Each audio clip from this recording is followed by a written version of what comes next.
discussions about the radioactive decay process.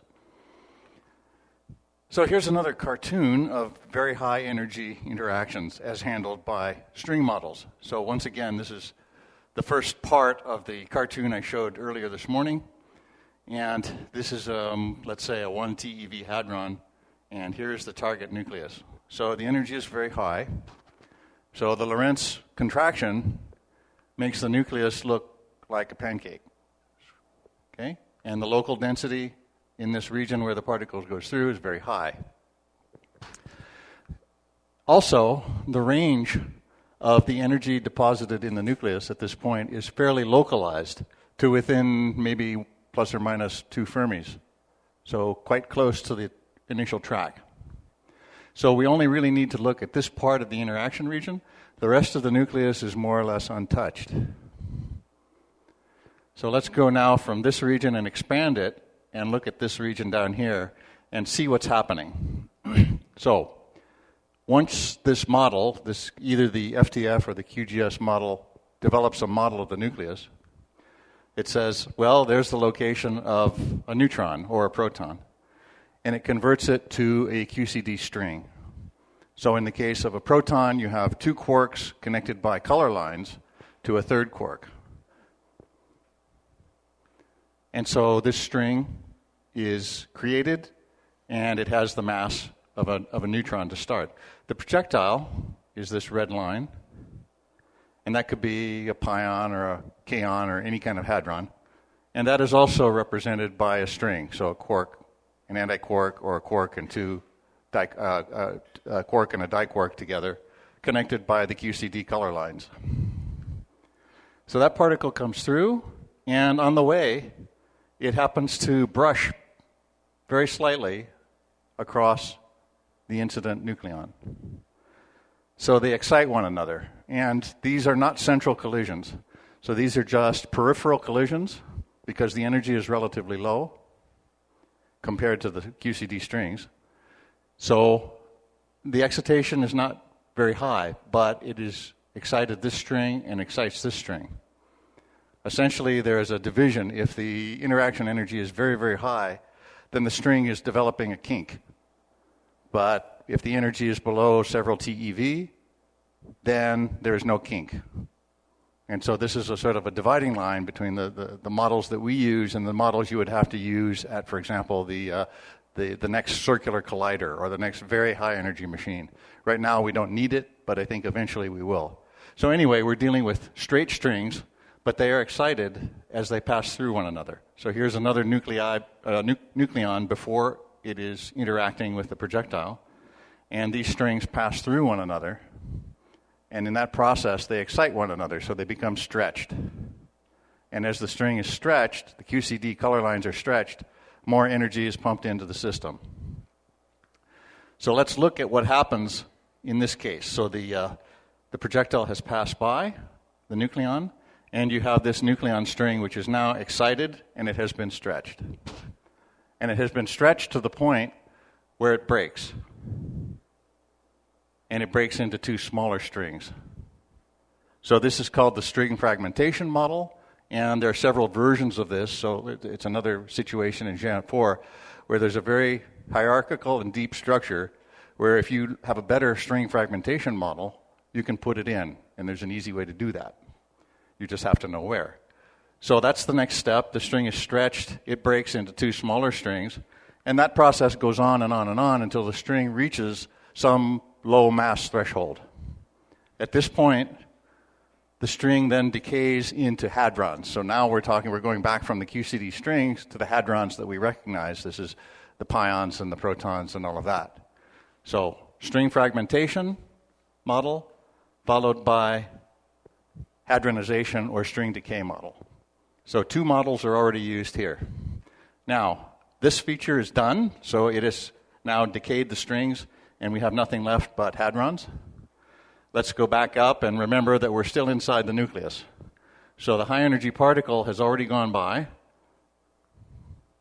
and now we're left with hadrons, which are relatively high energy, and they are coming out within the nucleus. And so there is some kind of interaction that happens in here, and they can be absorbed in the nucleus, as in a cascade, for example. So that's the model of the high energy interaction. At the end of this process, then you have to do pre-compound and all of that. Now, I just basically said in words here in the next few slides, so if you want to go back and look at what I said, it's the same thing about what I said about the picture. Just some numbers here. The interaction within the nucleus happens in this way. If you have excited nucleons, then they form resonances, so delta nucleon resonances. And then these resonances can propagate throughout the nucleus. And this is kind of like a quark level cascade. With the intranuclear cascade, you have a hadron cascade, but with these high energy models, it is kind of like a quark cascade, and we can call this a region cascade because of the Regi formalism that's used to describe it. So all these final hadrons, or the initial state hadrons, are considered as QCD strings. And that I have said before, so we have stretching strings, the string fragments, the string decays. So we have two of these. The FTF model, which we like a lot because it's valid for a lot of particles and over a larger energy range. So this makes it nicely possible to overlap with a cascade and cover all of the energies up to TeV or so. It can also handle antiprotons and antineutrons and all the antihyperons, and even some light nuclei. So it can do anti-alphas and anti-deuterons with fairly high energies, up to about 2 GeV per nucleon. Now, this is a fairly phenomenological model, so a lot of tuning has gone on to make it agree with data. In that respect, it's not so theoretically desirable. What is good is the quark-gluon string model. So this has been around for a while. It has a sounder theoretical background, but right now it doesn't agree as well with the data. And one of our collaborators is working on improving that. Actually, two of our collaborators are working on improving that agreement. So one day we hope that quark-gluon string model will be as good or better than FTF in describing the hadronic showers that you see in detectors. So this is good for protons and mesons from about 15 GeV to a TeV, so it doesn't go as low in energy. But both models handle making a model of the nucleus, the splitting into quarks and diquarks, the formation of QCD strings, and then fragmentation and hadronization that I talked about in the cartoon. Here's some data. So this is 400 GeV, and this is pions on, what's the nucleus? I've forgotten what the nucleus is. Anyway, pions into a nucleus, and these are various energy bins. So this is 70 degrees, 90 degrees, 110, and up to, I think, 130 degrees. So the data are given by red points, and the histogram is the prediction of the QGS. So you can see that at lower kinetic energy, where the cross-section is higher, we start missing. And it starts to get better at higher kinetic energy. And this is true for these smaller angles, and then it starts to reverse itself here at the larger angles. So now if I have positioned my data properly, we can go and compare the same data to the FTF. And here we see, I think, generally a better agreement. There's nice agreement here at the lower energies. And even at higher energies, I think there's better general agreement. So this is one of the reasons we like FTF, is that when we do these so-called thin target validations, FTF has better agreement. Here's a nice case. There's not much of this data out there, but anti-Deuteron scattering. So this is anti-Deuteron scattering from tantalum, and here we're looking at the number of charged particles that come out of this reaction. So here is the data. Here are the data points in red, and the FTF model is given by blue. So this is a relatively rare plot, and it shows that FTF is doing a good job at anti-Deuteron scattering. Questions about the high energy string models before I go to something entirely different? Okay. In Geant4, we have a kind of a strange classification system. We have decay processes and electromagnetic process. Hadronic is considered anything that doesn't fit into the first two.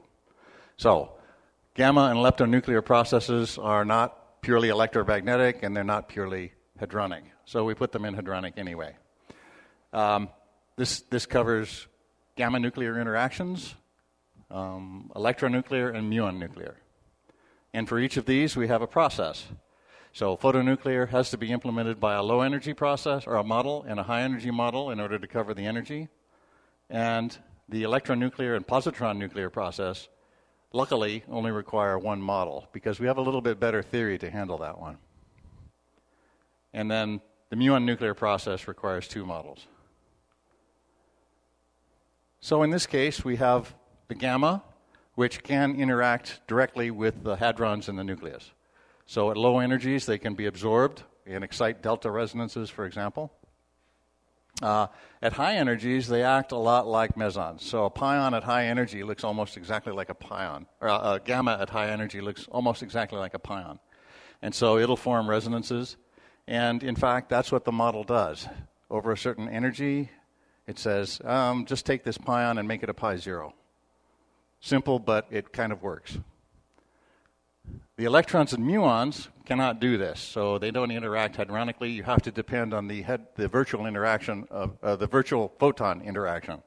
So the charged particle passes by the nucleus, exchanges a virtual photon with the nucleus, and the virtual photon can interact with the nucleons in the nucleus. So if you draw a picture, it looks something like this. For gamma nucleus, the gamma comes in, interacts directly with a nucleon, and produces secondaries, which initiates a cascade in the nucleus. Leptonuclear is like this. So the charged particle sees the field, the electromagnetic field of the nucleus, emits a virtual gamma. The virtual gamma then interacts directly with the nucleons. So this is kind of factored. So you can start to see the fact that the diagram is similar here and here means you can use the same model at this point, once it's in the nucleus, as you do here. Out here, you have to have a separate model, and that's why we need two.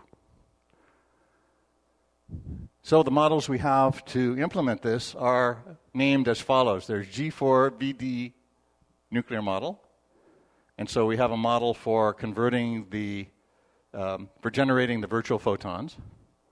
And we have a model for changing the virtual gammas into real gammas. So you have to make some approximation for certain kinematic ranges where that is true.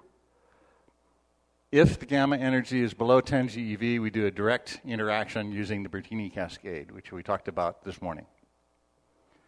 If it is greater than 10 GeV, just convert the gamma to the pi zero, because we said at high energies the gammas look just like pions. And then do the interaction, in this case, with the FTF model. Electro-VD nuclear model is a model from a former collaborator.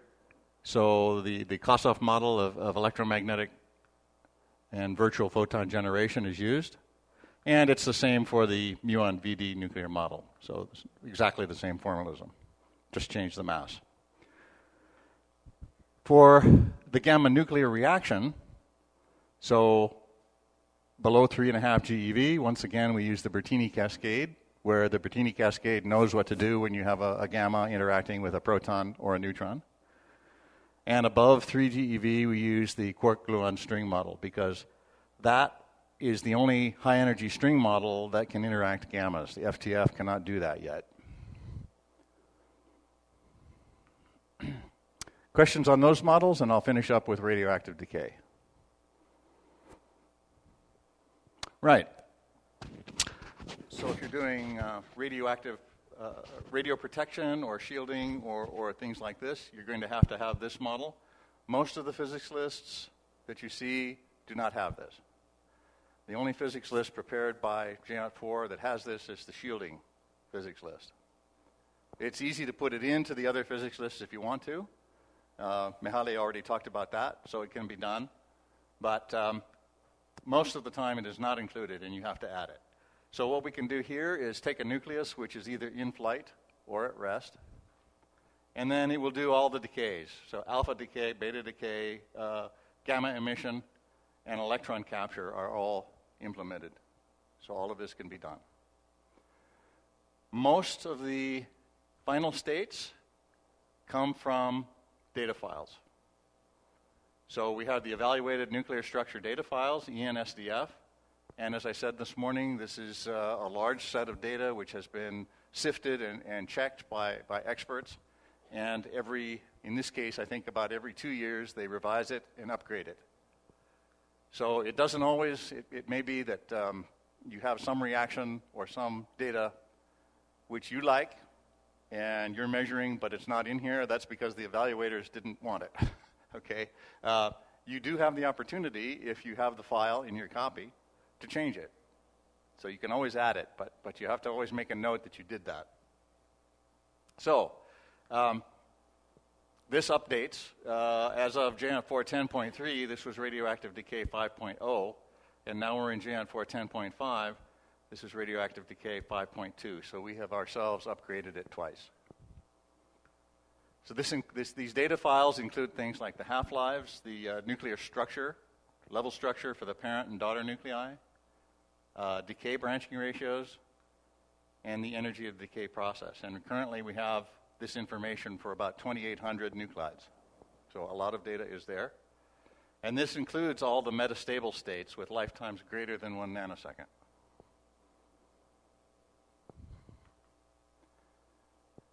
If you use radioactive decay and assign that process to an ion, then you get the entire chain.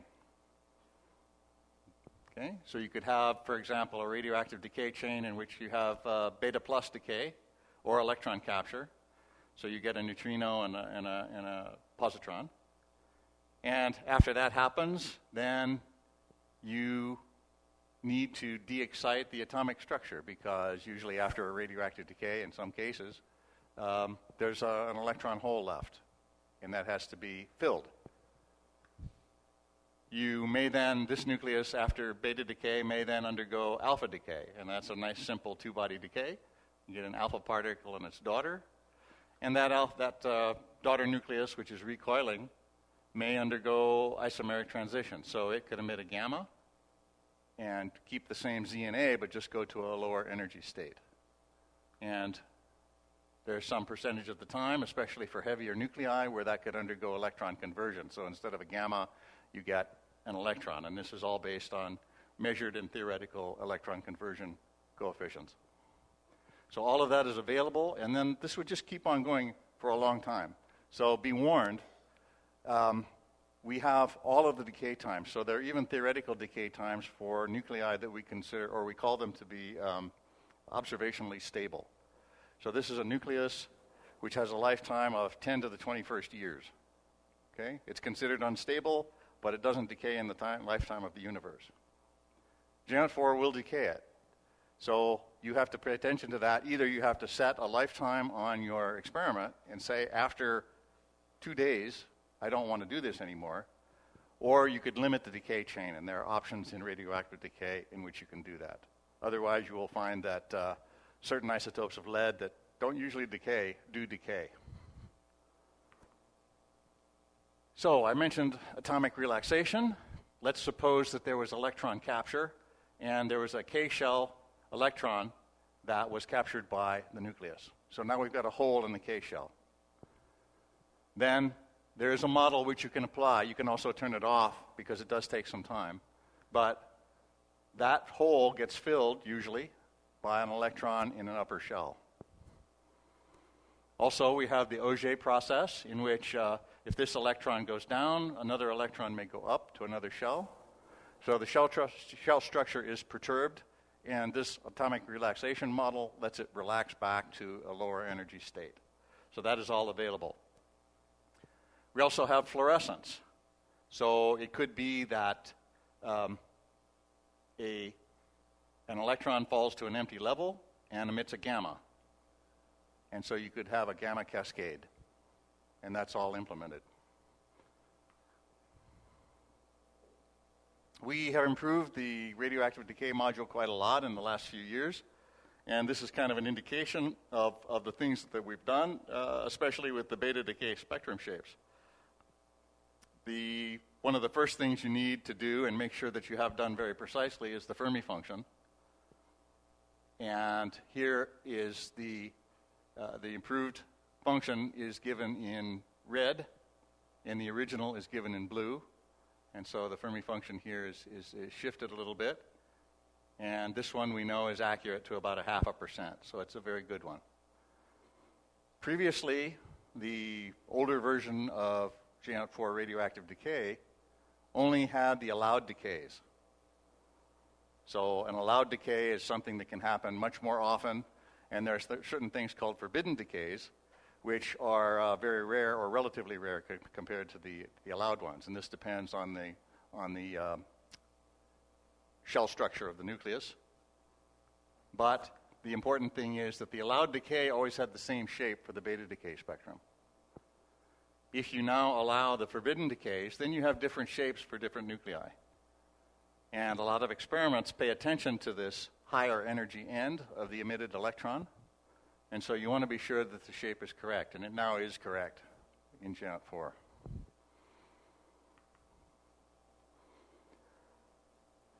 If we have a nuclear decay by gamma, then we have prompt de-excitation, and that's done in radioactive decay. But since it is photon evaporation, we already have this as part of the de-excitation code in hadronics. So we just reuse the code G4 photon evaporation. And this needs yet another set of files. So not only do we have to have the beta decay files and the branching ratios for alpha decay and all of that, we also have to have another set of files for all of the possible gamma transitions. So all the complete gamma cascades can be done. And this information is in the ENSDF as well. And photon evaporation 5.2 now is the latest. So that has all the updated. As I mentioned, internal conversion is available. So some fraction of the time you'll get an electron instead of a gamma.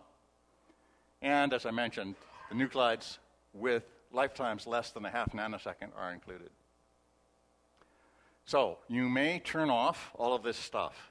You may turn off the atomic cascade, the Auger, and the fluorescence because it takes time. Certainly people who are doing high-energy physics never need this, so it's always turned off. But if you're doing low-energy physics, medical physics, this becomes important and you need to turn them on. Radioactive decay has biasing options. So without the biasing options, you'll just get all of the decay chains and everything happens as it would naturally. But suppose you want to look at a rare case, a rare branching ratio or a rare decay. So you may amplify that and get those to happen at a much larger rate. You can do this interesting thing where you set all the decay branches equal. So if you want to see every decay branch that is possible, that can be done. If it is a particularly rare decay, you can do something called splitting. So a particle is, let's say a radioactive nucleus is set inside of your detector, and you set the splitting factor to be 100. Then for every event, you will get 100 decays of that same nucleus. Activation. So this is important. People who are looking at the effect of radioactive decay on equipment, satellites, various other things where you're collecting radioactive dose, you want to integrate the decay chain over some time window. And so for this, you need to allow the decay to proceed, but you don't really want to wait for that. You can do some of that integration before you actually do the simulation. And so you can speed it up a lot by just doing the integration of the Bateman equations, which describe decay chains. And so this means after only one event, you can get all the products of the whole decay chain without actually having to go through the entire decay chain. So this is a big speed up. You can collimate the decay products. So suppose you're only interested in the electrons that go in one direction, you can set that. And you can enable and disable decay for various geometry volumes. Suppose you have a radioactive source here, and none of the rest of your detector has any radioactive decay sources. Then you can turn on that particular region and make sure that the others don't have it. So even though it's in your physics list, you can say it's active only in this particular region. So all of these commands are operated by the UI commands, and that's because the radioactive decay process has its own messenger class to allow it to communicate with you as the user. Here's how you would put it into your physics list if you wanted to. So, radioactive decay, G4 radioactive decay, construct it, take the pointer, and now you could get the physics list helper and start setting some options. So right here we're setting on internal conversion, we're setting on atomic relaxation. Both are turned on, and we have the pointer to the radioactive decay. And we just register that process to the generic ion. So this is any ion that you want, and if it is possible for this ion to decay, then radioactive decay will be operating. You will need to, first of all, download the radioactive decay 5.2 and the photon evaporation 5.2 tar balls. You've probably seen these if you looked into the download page on Geant4. So download these and unpack them, and then you have to set these environment variables. So there's going to be a radioactive decay database. Set it to the directory where you put your file, and then you will get that. If not, you'll get an error message saying, where is it? So that finishes the last hadronic talk. We discussed the two string models for high energy interactions. FTF, we consider it to be more versatile. QGS, less versatile, but probably eventually more theoretically sound. So we like that for future higher energy work. The gamma nuclear and leptonuclear processes are available for nuclear reactions involving non-hadrons, so muons, electrons, gammas. And then radioactive decay, you can do a lot of things with that. It does all the possible decays, and you can run it in analog or biased modes if you want to speed it up. That's it for me. Questions? Yes? So in your three lectures, I didn't see, but I suppose you have a method for the interaction of incident neutrinos on We do not. This is a big gap in Geant4. And generally speaking, the high energy community was never interested. So we have never put any effort into it. Last year, I developed an interface to the Genie neutrino code, and that can generate the neutrinos using the Geant4 hadronic models. So that is there. I don't think it's being used very much. We do have a collaborator at CERN who is starting to actually put these reactions into Geant4 directly without using an interface, but he's a long way from completing that. So depending on his funding and my funding, and it's definitely a project for the future, but no neutrino interactions right now. So the people from the Dune? I talked to the people from Dune. They want it, but there's no money for it, so, that's how it goes. As for them, they have a lot of money. Oh, that's not what they told me.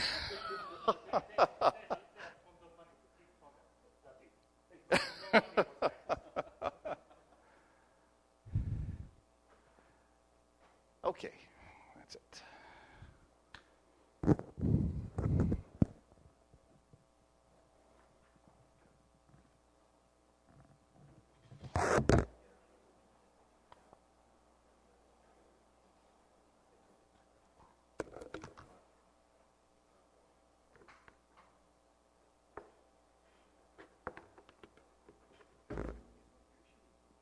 That's what Grisham's doing. Oh, yeah. Just make the announcement now. Pessoal, quem quiser o certificado, depois fala lá com o pessoal da secretaria, todos os moços lá, e passa o RG, precisa do RG para fazer o número do RG. Legal? Certificado.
should be fine.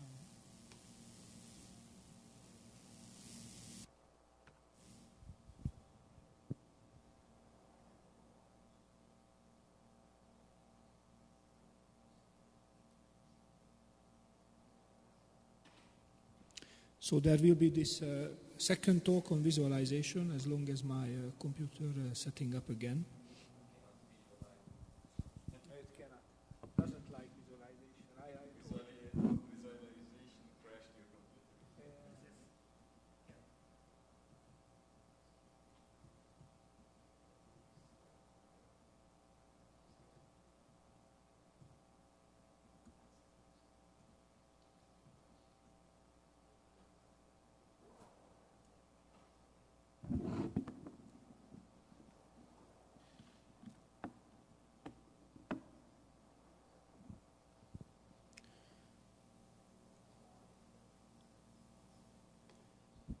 So it will be a very short one. I will list many visualization commands. So in the past 3 afternoon, when you were playing with the examples, you were using visualization most of the time, and there were many questions, how to set this, how to set that. Now, I also mentioned that the first lecture on visualization, that each example comes with some visualization macro. So when you were running these examples, what you saw with the visualization, then your detector, when everything was set up, your detector was visualized and some things were already set. They were set because the visinit and the vis.mock macro file was executed already. So if you go to any of these examples, you will find this vis.mock file with many visualization commands. That will set up many things. We will take one today, we will go through that, and we will see each of the commands. And hopefully we will see what these commands are doing. So I already mentioned at the first lecture that the simplest thing to do, if you want to do visualization, you need to choose a driver and you need to draw your geometry. But these are the two commands in general, and we will see all these commands in a list, in this list. If you go to any of these examples and you open the vis.mock file, you will see actually this set of commands. Maybe you see something else, or some of these will be commented. You will see some comment lines here and there, but this is the story to set up the visualization in such a form that after you run beam on, you see what you see actually what you saw actually in the past few days. So we will start with setting up the visualization driver and drawing the volume, the two commands. And as you can see, as it was already discussed, this vis open, you choose your visualization driver name. I mentioned in the first lecture that there are many possibilities to choose the driver. In the exercise, probably everybody was using OpenGL, either with Qt or with X11 window, but it was OpenGL. But as I mentioned, there are many other possibilities, and you can choose whatever you want. And the list of the drivers, I mentioned this already, that there are 5-6 immediately available for you when you have. Some others need to be set at compile time because they require some other libraries, and the available drivers are printed out in a line by line at the very beginning of your run, so you can see what is available. You can choose any of those, and or you can print the list with this help. And as you could see, the selecting the driver was a bit more than usual. It's not only vis open OGL that refers again to OpenGL, but some driver like this has some additional argument. This is nothing else but setting the size of the window and the position. Okay, setting the position to 0, 0, and the size 600, 600. And I also mentioned that you can open more than one driver and work with more than one driver. Then you have more plotting window. And when you execute a command, it will be executed on one, of course. And you can switch to use one or the other with this command that this viewer select. And you either choose the first or the second, then you execute your commands, then you choose the window to the other, and so on and so on. And the famous command to draw the full detector geometry with draw volume. So far we use this command and this, which is we set the visualization driver to be OpenGL, we set the size of the window position, then we draw the volume. And these are commented. You can see these are other possibilities. You can put into comment this and activate the others if you want to choose other drivers. Now, we will see these three commands in a line. So, set view angles or the viewpoint actually. What you do with this, practically what you will see, it's a rotation because you set your viewpoint, your detector do not move, but what you see that you don't move, but your detector is rotated. Okay, you see your detector from a different angle, and you can set the theta and phi of this angle. Zoom, with viewer zoom and the scale factor. I don't think that I need to explain this. However, a very useful command with viewer reset. It's very easy if you start to use zoom. Well, it's an easy command, but very easy to get somewhere where you don't know where you are. Okay, you over zoom a bit and you don't know what you see. Then you can reset, come back, and easy. So the third one is to set the style that you want to use to draw. And there are available styles like wireframe and surface. Naturally, they mean what is written there, what is the drawing style if you see only wireframe or surface draw. But as it's written here, that you can, in the first lecture I mentioned that you can do everything from C++. And if something is fixed with C++, in the C++ code regarding the styles, that this command won't change that style. Okay.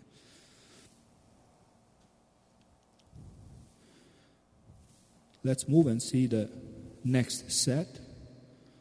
Axis, trajectory, adding axis, trajectory, and hits. Adding axis is very straightforward.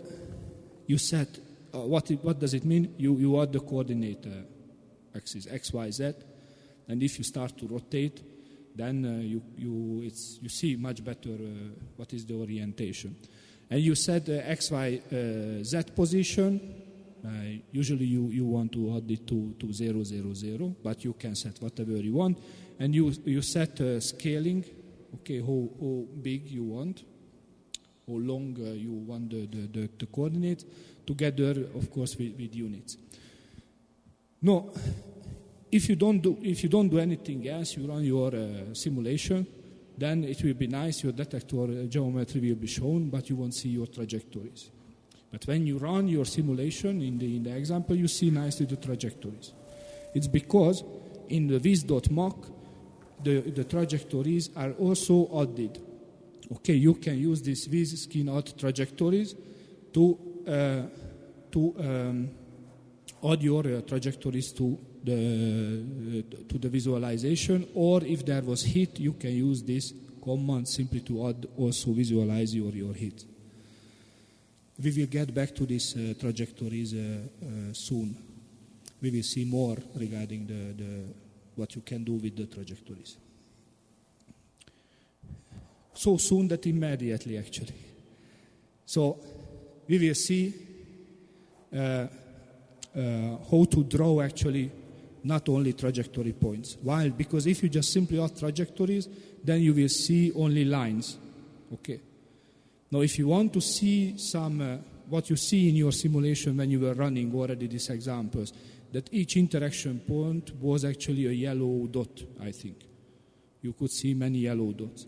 And this is because there were these additional commands in your visualization macro that says that actually you want to draw these things. You can see, you set draw step points true, and even you can set the size. So you can try today afternoon when you run your simulation and you think that those trajectory points are too small, then you can execute this command instead of 2 writing 20, and you will see this kind of dots.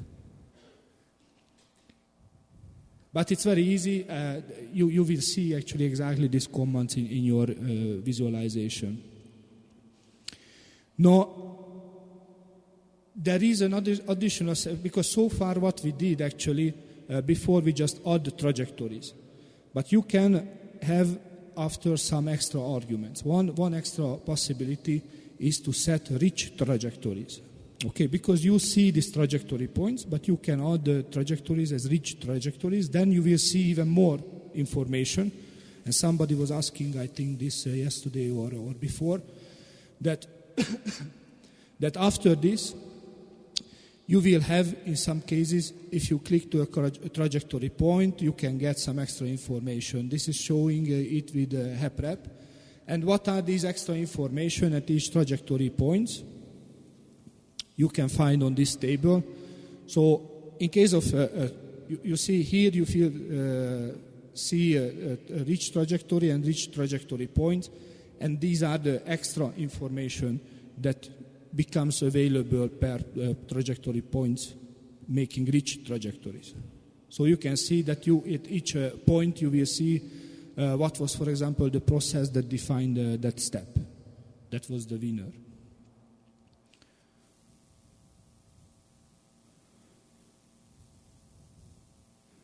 No, another trajectory option that is actually used here. You know, we just saw what is this skein trajectory rich, and now we see this smooth, because in this case this is what is here. And this is something that Makoto mentioned already in case of geometry lecture. Just to repeat that, okay, first of all, what you see here is when you just simply add the trajectories. When you simply add trajectories, I told you that there are no step points drawn. Now, if you add the trajectory points, then you see where are the pre and post step, and each step point you see. But you can see that inside this cycle, there is a point at the boundary and immediately another point in the other boundary. But the particle was not propagated, of course, in this way, as Makoto mentioned, in the electromagnetic, in the magnetic field, for example, because that was the trajectory computation. And if you use this smooth trajectory, then you see all the real trajectory points that actually what was the path in the computation. But there were 2 points, okay, step points here and here. This is an extra information for you. You can combine all this smooth and rich. As you can see, you can add trajectories, both smooth and rich. In this case, you can get all the 2 information. And also Makoto showed that this can be very useful to see, okay, these dots you can see here, tuck, tuck. This would be something if you would not use smooth trajectories. You would see only the yellow dots. And if you switch on the smooth trajectories, then you see actually how it's propagated from within one step point, and you can see that it's nicely looping.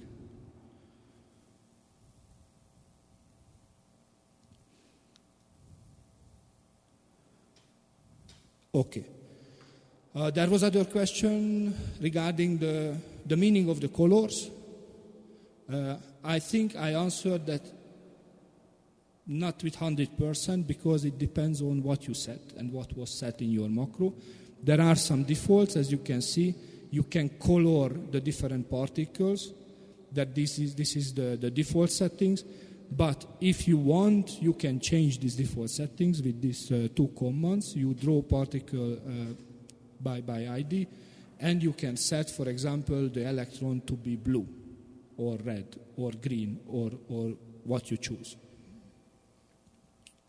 And depending on when you take an example, what is if nothing is set, then you will get the default coloring. If something is set, then you will get that one. Now, how the trajectories are drawn and when they are actually visualized. By default, after each event, your trajectory is drawn, and in the next event, it's removed, and the new trajectories are drawn. So this is why, if there is nothing else to set by default, you see these flashing things even by event, because everything will be cleaned and redrawn, cleaned and redrawn. If you want to keep already drawn trajectories for the first event, then draw the second, third, and everything, then you can use this command to accumulate all the trajectories for event by event. And there is another possibility, end of run action accumulate, which means that you won't actually see anything after event by event, but everything will be stored and accumulated, and the end of your simulation, at the end of the run, you can use this flash viewer flash command to put everything into the visualization. And with this, you save lots of time and energy, because it's time consuming to draw one by one the trajectories after each event. Okay, so you can control when do you want to see the trajectory visualization. Filtering by particle, it can be also useful, that you can add particle filters, which means that you can filter what type of particles you want to visualize. If you add a filter for gamma, for example, that you can do with these two commands, and if you want to see only gammas, then you just invert the previously added command. So with this, you will see only gamma particles, and if you want to see everything but the gamma, you can invert it, and it will be like that.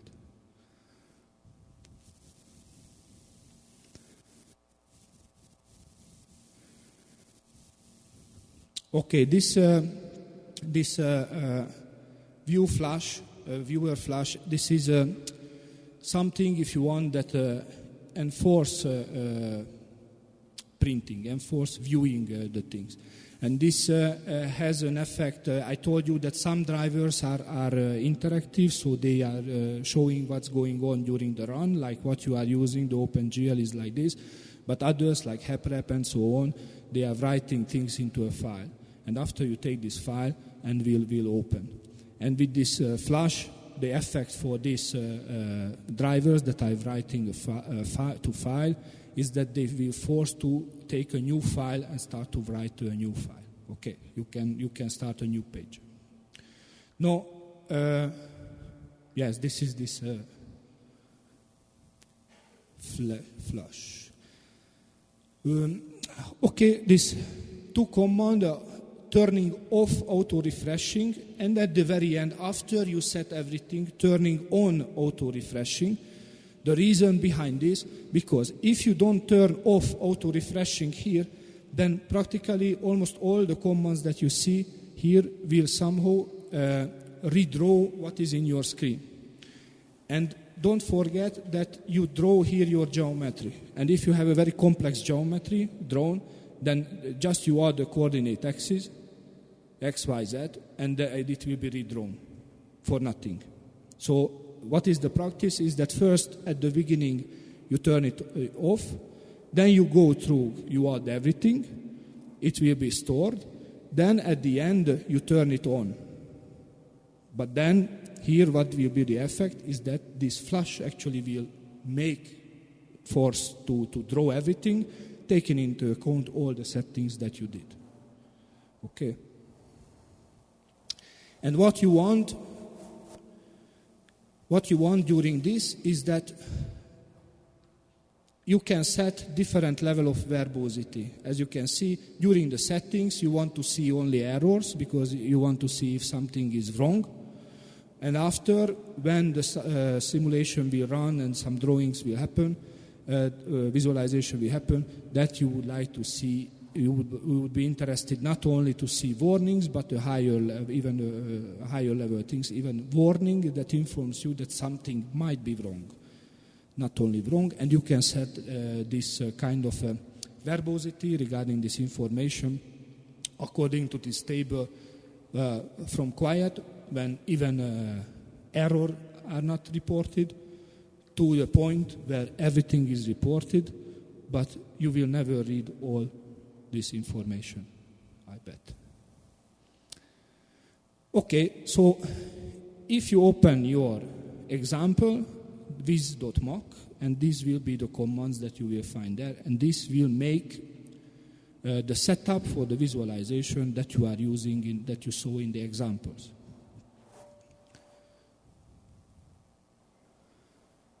Two extra things. I mentioned that you can print what you see there. As you can see, you open the visualization driver, you choose your driver, you draw your geometry. Then here actually you could go through all the setup, whatever you want. You run the simulation, then everything will be printed together with trajectories. Then at the end, with this command, you can print what you see in the visualization scheme into an EPS file. And there are some commands to control even some properties of your image that you will see in your file.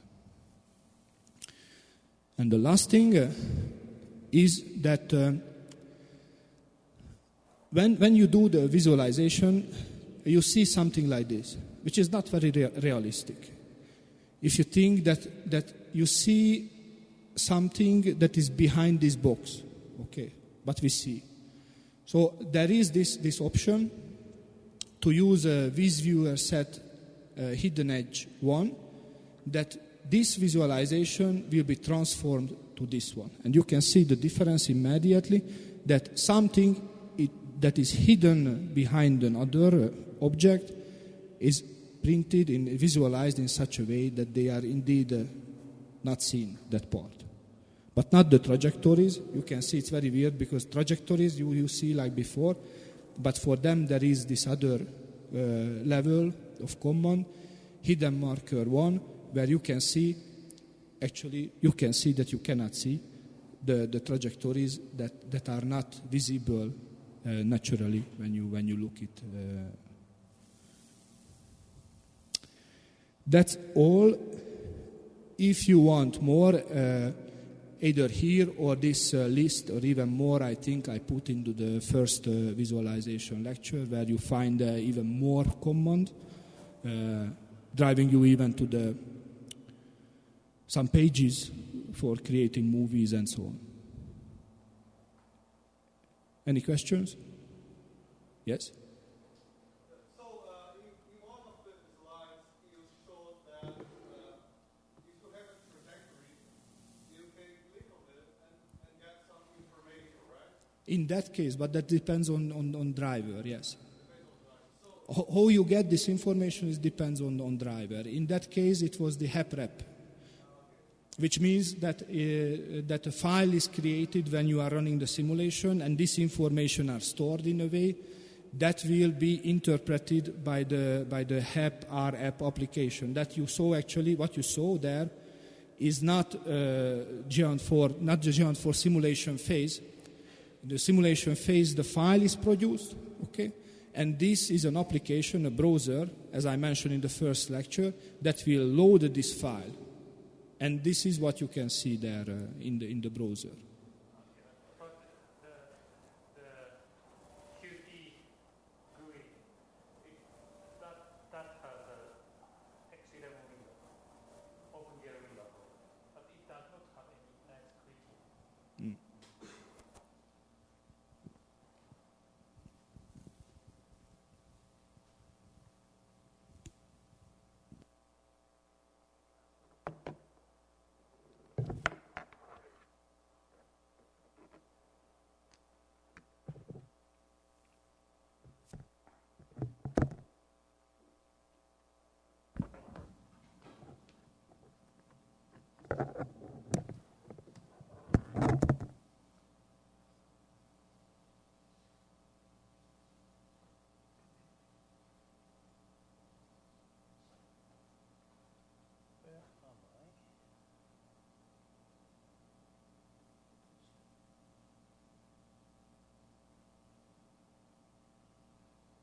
Okay.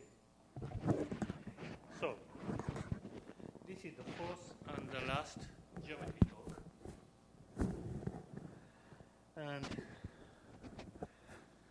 this is not a kind of advanced talk, but this is the fun talk, I must say.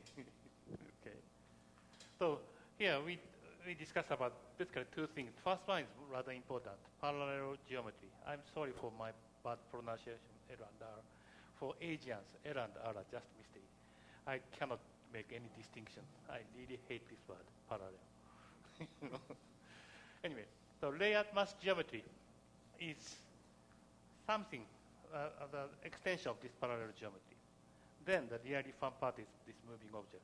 Okay, so let's move on. Parallel geometry. I can skip this. So you may have another word. Okay, you always have to have detector construction that defines the world volume and whatever the content inside. But optionally, you may have a parallel world. And to have a parallel world, you have to have your own parallel world construction derived from this G4 we use a parallel world. It's an abstract base class. Okay? Okay? And the concept is the following, that anyway, you have to have a real world that describes all the geometries with all the materials.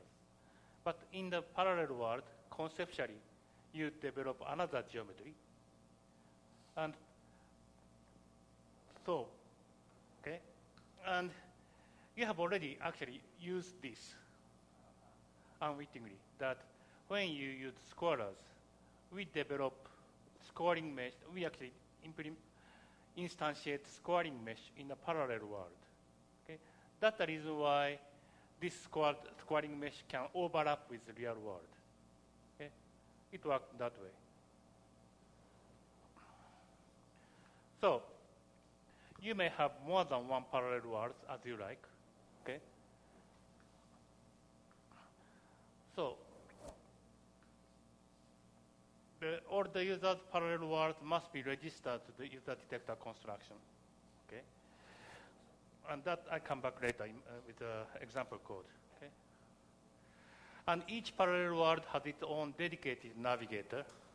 And G4 transportation, actually in this case, real class name is G4 coupled transportation. Look access to the all navigators of the parallel worlds and make sure particle make a step at any boundary of any parallel world. Okay? Okay. So, and for example, one of the good use cases, you may define a sensitive detector in a volume in the parallel world. Suppose, there's a CT scan data of my body and some radiation coming in. If you want to score the dose of my liver, given CT scan data, it's just tiny voxel here or there, right? So you cannot easily tell, here is my liver. But in the parallel world, okay, you create something nasty, fatty shape of my liver and associate sensitive detector here. Then, if particle comes in the real world to whatever the part where, in parallel world it is said my liver, this sensitive detector is invoked. Okay? It's much easier than you stay in the diagon voxels to think about asking if this is my liver or not. It's much simpler if you have, conceptual parallel world, say this is the liver. Got it? This is the typical use case. Okay. So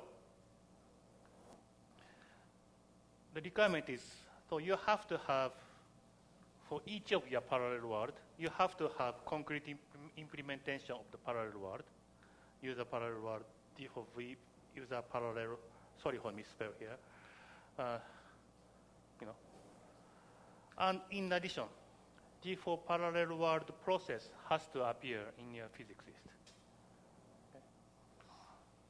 So one typical example here is extended round event RE06. Here, basically, in real world, it's just 3 stack of sampling calorimeter of sandwich of the rectangular absorber. I think it's lead and scintillator. Okay? Just sandwich of the rectangular planes. And we'd like to score the lateral shower development. So we'd like to have a cylindrical scoring. Okay? But it goes from here to there. Obviously, you cannot have this kind of shape or volume in the real world. It's impossible. Obviously, it's overlapping. So we define these yellow cylinders in the parallel world and assign sensitivity detector there. Then, regardless of which slice the particle is in, if particle is, for example, in some radius, this particular layer of the scoring cylinder is invoked. Okay? It works in that way. And here's a bit more interesting use case that we call layered mass geometry. This was originally requested, actually, invented by discussion of myself with our medical users. But anyway, suppose a very simple case. You have a glass of wine, let's say, and quite unfortunately, piece of cork is floating. Okay, it's a nightmare, but anyway. So here's red wine, and in this part is the air, and here's a piece of cork. Okay, how you implement this geometry? It's a question. So there's one way that dig a hole in wine by Boolean operation and put the cork in. That is one way. The other way is chop a cork into 2 and put one in the air, put the other one in wine. Okay? In either way, you have to have Boolean operations. Okay? Suppose how difficult it is if there is whatever the wave. It's almost impossible, right? So, in the parallel world, layered mass geometry options, you can do the following. Here is a mass world. By default, it's mandate for every volume that must have a valid material pointer. Yes. So this is mass world. In the parallel world, you may define whatever the volumes, and you can set material here. Okay? And it's optional, so that all other parts you don't have to set material. This could be null. Only for the volume you really want material here, you put it, and you overlay. Okay? Then if particle comes to this part, it will not see the blue material, but it will see red. So in a good old days transparencies in the slide, you overlay it, and you see from the top. Okay? This works in that way. Okay? So it's really powerful. So, for example, if you have liquid argon style calorimeter and you have a chimney, okay, it's not easy to implement whatever the holes for the chimney in the real world, but put it in the parallel world, you're done. Okay? And also, in this case, parallel world could be assigned to individual particle types. Okay? That means each different particle type may see different geometry. Okay? So, for example, I'm sorry for my laziness. This is supposed to be an accordion calorimeter of Atlas. Okay? And Atlas wastes a lot of CPU powers simulating EM showers in this crazy geometry because they need accurate field integration for muons. So what could be done, and I'm insisting Atlas to try it out, is create two geometries. Okay? One is just average material. It's wrong for any hadronic interaction, but it's okay for electromagnetic. So let electron, positron, gamma see this average, while all other particles see this one. Then you gain a lot. Okay. So, and original idea is following. In brachytherapy, that is in some radiation seeds put inside the cancer tumor. And typically, this brachytherapy seed is larger than the voxel of daikon. So in the past, what people had to do was, when they got the daikon, that is 1 millimeter cube, that's telling this is a fat or this is a muscle or what, bone or whatever, they manually merge some voxels and make an average material and put seed in it. It's a crazy effort, But instead, now what you can do is, if there are 100 of seeds, it's a nightmare. Okay? But now what you can do is the following. Read the diagram as it is. In the parallel world, you put seed and overlay, you're done. Okay, much, much easier, right? And just a tip here. The reason why I put box is the following. We have smart voxelization that we have already discussed in my previous geometry talk. That if particles is here, it has to check the distance to this sheet. Given the complicated shape of this sheet, it takes quite a lot of time. Even particle is quite far. But if you put a box and put the seed inside, if particle is far away, it calculates the distance to in with this box. That gives you much of the boost in simulation. Okay? So when you use this kind of technique, just think about, don't put whatever the complicated shape directly inside the world volume, but put it inside a small box. Okay? Otherwise, the simulation will be ultra slow. Okay? Okay, and so, for example, in this case, it's a real world patient. And to treat him or her, the treatment head has to be very close to the patient body. To do this in the simulation, you have to put the simulation of volume treatment head very close to the patient. But in that, if you do it in a real world, you have to cut out diagram file. It's not easy. Okay? But instead, implement treatment head in the parallel world and overlay, you're done. Okay? So there are a lot of clever use cases here or there. Okay? Got it? The concept is easy, and there are a lot of nice use cases. So, RE04 is extended example run event RE04, the fourth example of run event category. That tells you how to create and use the layered mass geometry. Okay? Here, first, please name the parallel world. If you have more than one parallel world, you have to name each parallel world differently. Okay? And here's the detector construction. That is a real world. You must have it. Then here's a parallel world construction with that name. Then you have to set this parallel world and register to the real world. Then this real world should go to run manager. Okay? this is the geometry part.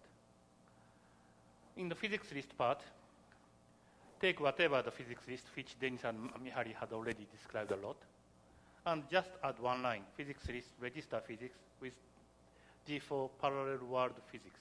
There's no real physics, but anyway. And here you have to give the same name. And here's the Boolean, true or false.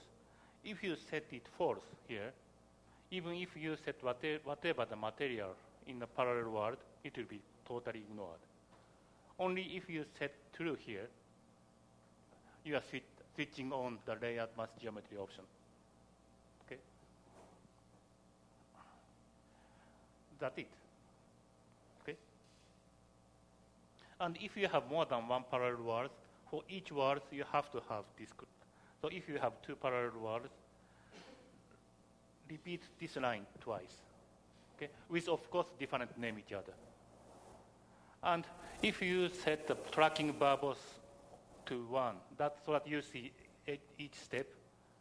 You see the parallel world name when a step is limited by the boundary of that particular parallel world, okay? So that you really see why this particular step is made.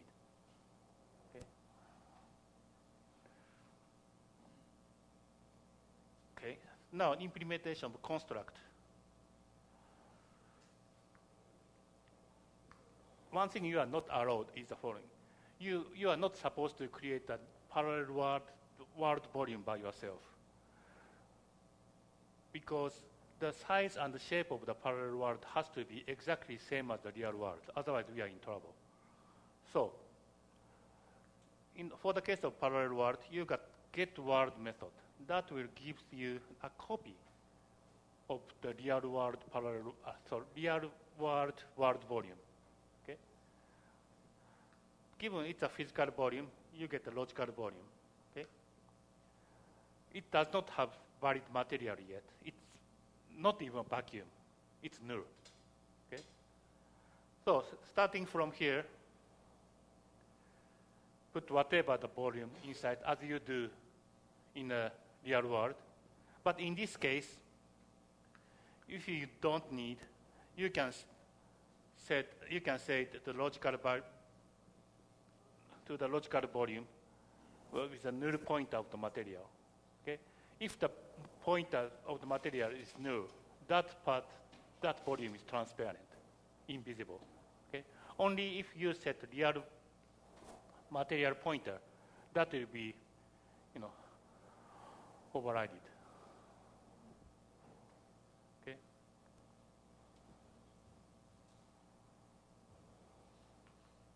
Any question? Well, this is really powerful and easy to create a nasty shape. Okay. Okay. The final part is the fun part, moving objects. Yes. So, for example, this is multi-leaf collimator changing its configuration depending upon the treatment rotation of the treatment head. So if head is here, it goes that way to make a shield so that the gamma ray will not go to the healthy tissues, only to the cancer it should go. Okay. So it actually moves. Oops. Like this. Okay.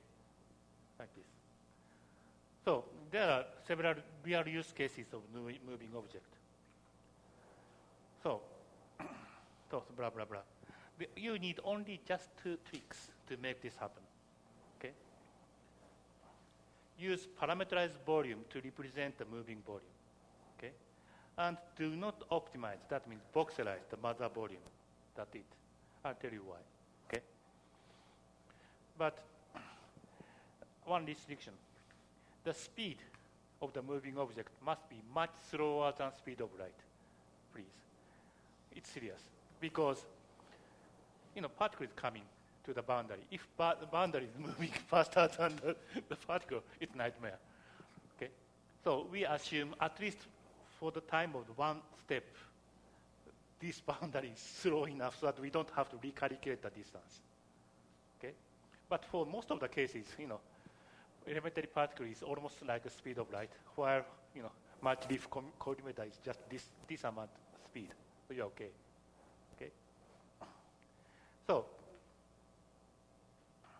here, the trick is here, parameterized volume, so that you have compute transformation. Okay. In the compute transformation, this is the method where you reply where the volume is, and make the volume position dependent to the number, event number. So if event number is 0, this volume is here. If event number is 1, this volume is here, and so on and so forth. Okay? And if you start the particle at different time, it's a moving object. That's it. Simply that's it. So here, you get the event ID and calculate whatever here the time, and here the speed, okay, and Z, position. And it's your responsibility that sometimes later you have to put it back, otherwise it goes away from the mother volume. It's not allowed. Okay? And the other so here the event number is converted to time. Okay? And you are responsible to moving volume. Do not go out of the volume, mother volume, I mean. Okay? And the other thing is set smartness. Okay? This is already discussed how you optimize the volume. In this case, you should not voxelize, because in the mother volume, this daughter piece is just moving. So if you make virtual voxelization, it goes out of the voxel, then navigator will be screwed up. So set smartness number of daughters. If you have 10 volumes moving in your mother, set it 10. So that we don't do any voxelization.